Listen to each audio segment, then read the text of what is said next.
Alright, hey friends, we are back, and there have been a lot of changes since the last video. I'm standing kind of in our main townhouse where I think the last video started as well, and yeah, we had this here, we had this, and that was about it. Bee farm, Elliot's thing. Now, we've been very busy and there's been a lot of time passed. Most of what you see here was all done by Mill. He friggin' put this entire Japanese village together. His large bonsai tree here. There was nothing here.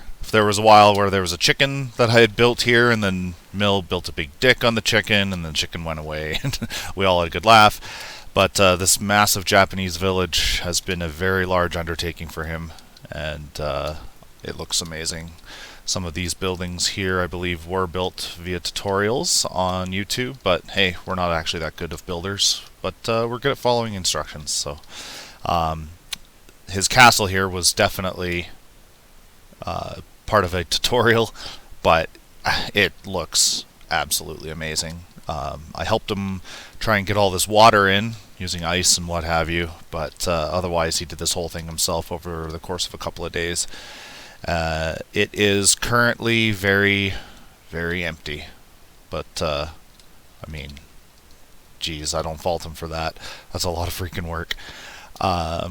We have a nice little quaint fish vendor over here, but I believe if you sneak back in here, he's actually a secret samurai, as you can see, with a couple of very nice swords here. Yeah, his Japanese village is nuts. I'm already losing, my ability to speak about it. So I'll go over and show you kind of what I've done. Oh, quick here. I really like his ramen vendor here, the old ramen house. Anyway, I wanted to try and spice up this side of the build, and we connected this wall, made this path, and it kind of comes down to a kind of old medieval style village. Now this Georgian house here was just one of the first tutorials that I had ever followed, and it was a Grian video and just a wonderful looking build. Now he didn't really do anything with the interior, neither have I. Apparently somebody built a pyramid because I'm a pyramid master, so but anyway, it doesn't really fit the theme of everything else, but it looks really nice and it's there. Here we have a wizard's tower. There's not really a lot inside of the tower, but at the top there is. The top has a nice little decoration. A wizard tower here. I think it looks really good. This library over here was a freehand build. No tutorials, no nothing. We got pretty nuts into tutorials there for quite a while. I did all this freehand. I was just really bored. I was trying something new with building and structure. But I really like the way the interior turned out.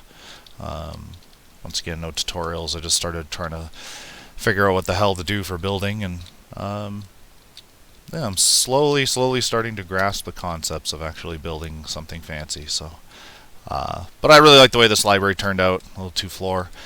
Here we've got a cathedral and this whole medieval town. This is what I have been working on for quite some time. I'd like to extend this a little bit further out into the back here, but so far I think it looks really good. We have a like a greenhouse here. Oops, sorry, sneak in. It's very, very packed, very crowded, but I think it turned out very, very well. This was just one of Blue Nerd's houses. Blue Nerd is a tutorial YouTuber, and I really, really love his stuff. I love his architecture. I love this type of medieval building and build, and I think a lot of his stuff turns out and looks really, really good. I decorated this bottom part because he didn't really have a thing for decorating it, so I left this part blank, but I tried my hand at the bottom stuff. I don't think this was actually Blue Nerd, but I did follow a YouTube tutorial for this little house. Doesn't look like I should have needed to, but it was one of the first ones that I built. Fountain. I think the fountain looks pretty sharp. Keep going. Here's a little house. There's some infrastructure. I don't want to really spend a ton of time on this. I do like the way this lumber storage area turned out. I actually kind of stole this idea here with the straps, using the minecart rails. I kind of stole that from Joanna. She ended up doing a bunch of builds over in her area, which we'll get to. And I saw that over there, and I just totally stole the idea. I think it looks really cool. This is a inn, which is completely empty, but it looks very good. Once again, this was a Blue Nerd tutorial. I think that one looks really good. This blacksmith was also a Blue Nerd tutorial. I kind of went nuts on his stuff. But we got the forge, little workspace, inside we've got his little shop, and then he's got a little workspace back here, and a living quarters up here. And lots of detail, and I think it looks really, really good. Lastly, I think I skipped right over the cathedral, and I think this thing looks really, really nice. This was also one of the first things I did for with Blue Nerd. Now, of course, it was a normal cross, but you know me, being metal, you gotta turn it upside down. So inside, I think looks pretty amazing too. Just wonderfully detailed with the pews and the altar and what have you. Sorry, I kind of lost that. And yeah, I think this entire town as a whole has turned out really good. Just a lot of infrastructure and detail, and another building here at the back. Similar, another, I think, Blue Nerd tutorial as well. Now, the big thing that I've been working on is this castle. And this here is a 28-part, many multiple hours of Blue Nerd. And I think I'm on video 14. Now, this thing is pretty extensive, but it looks pretty amazing. And here's the, I've started doing a lot of the detailing on the inside now. That's where we're kind of at. So we have the king's throne room here. And to the left is the feasting hall, where we have cakes and food and a little stage for entertainment, and the royal chairs up here.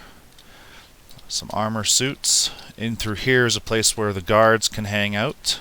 And, you know, hang out, shoot the shit by the fire, and play cards, and you know, they have a bunch of wartime things here. And yeah, I think that turned out really, really good. I actually really like that room.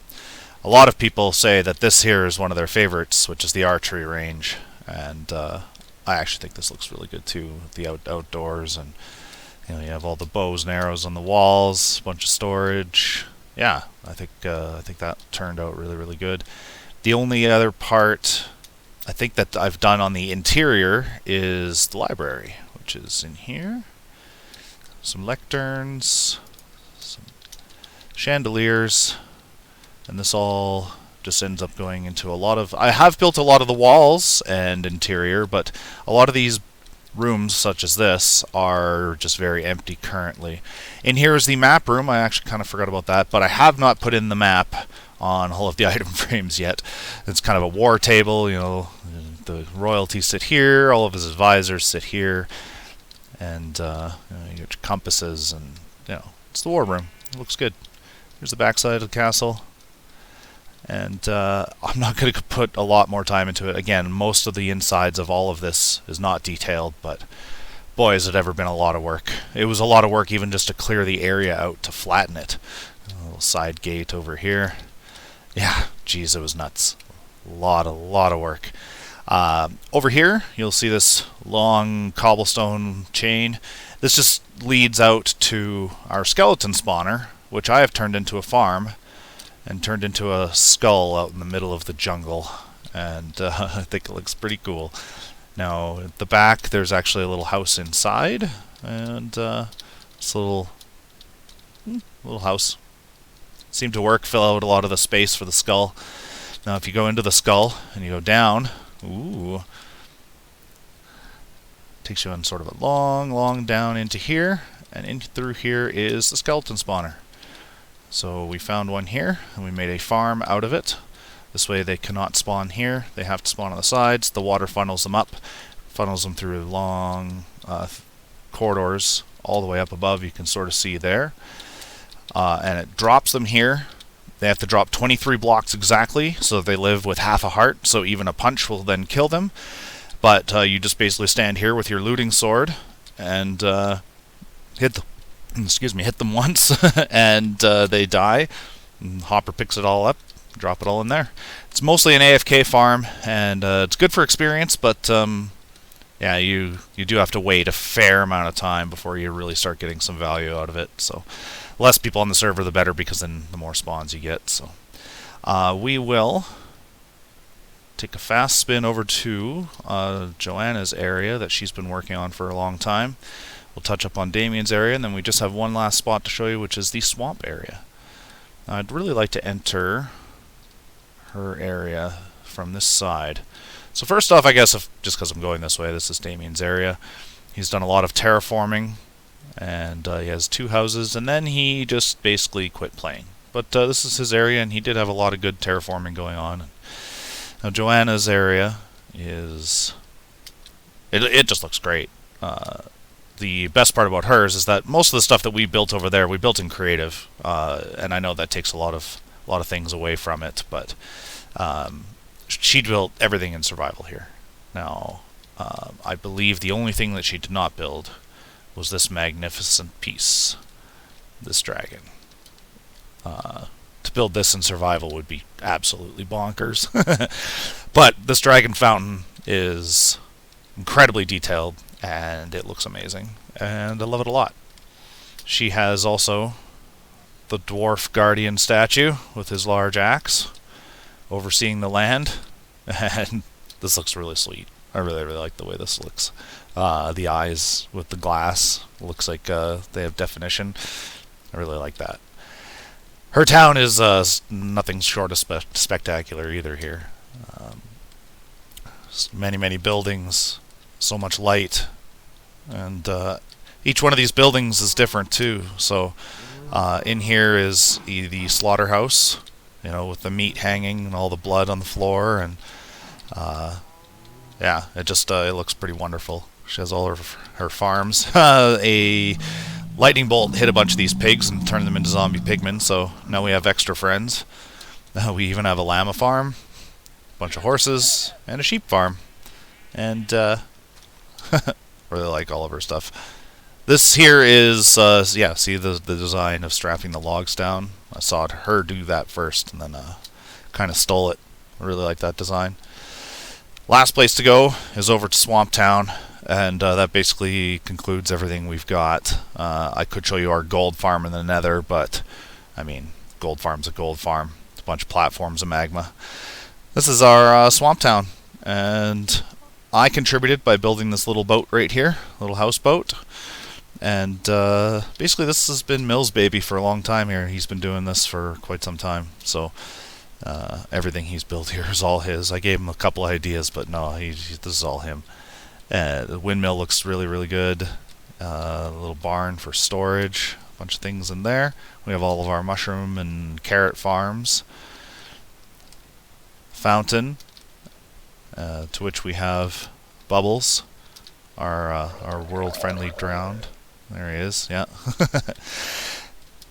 And a bunch of shops in the center here. Some mushroom friends. Carts full of kelp. And big inn. He's got a big mushroom house here, which is actually our potion vendor, potion brewing area. Many potions, brew stands, decorations. Looks great. I don't want to keep this video running too long, but there is one more thing out here that I thought was an amazing build that I really liked, and it's this lumber mill over here, and just the way it's all set up looks wonderful. I love this mine. There's a mine going into the center here, and I need to steal this pulley system with chains and grindstones. I think this looks just absolutely wonderful. With how you have this set up as a platform, whoever designed stuff like this and figures this stuff out, just way beyond me. I would never ever be able to figure cool stuff like that out. I love that type of design. I think it just looks really cool, adds a lot of realism. So here is the lumber mill. We have a nice water wheel, which I actually think looks really cool. So the idea is that the logs come downstream here on the shore. They come in here. They get funneled up through the old pulley system up the waterfall, in through here. Logs go into the big chain. They get split, and they come out, and here they are, split logs. It's all done with, half slabs on the, just slabs on the bottom here, and then you put these in, and it makes it look as though they've been cut in half. And I think that's just a really, really cool effect. I've always really, really liked that, and that's a lot of freaking shit that we have built over the last many, many months, and I haven't made a video in a long time. And we were thinking about nuking the server coming up, just because of the 1.17 cave update. But after jumping back in and building here, we almost don't want to do that anymore. We want to just keep building and keep our giant, massive, amazing server full of all this stuff. I mean, there's a few things that I haven't even touched on, but as you can see, just doing a quick flyby, here's an extra thing, a large castle that compound, I guess you could say, that Mill built. We've got a villager breeding house right there for all of our villager farms that are down. Actually, I don't even think I've shown you our massive villager farm. This is our trading area anyway. We have all these guys set up into two levels. They sell mending books. They sell everything. It's all wonderful. Iron farm is still here. I think I showed that in one of the previous videos.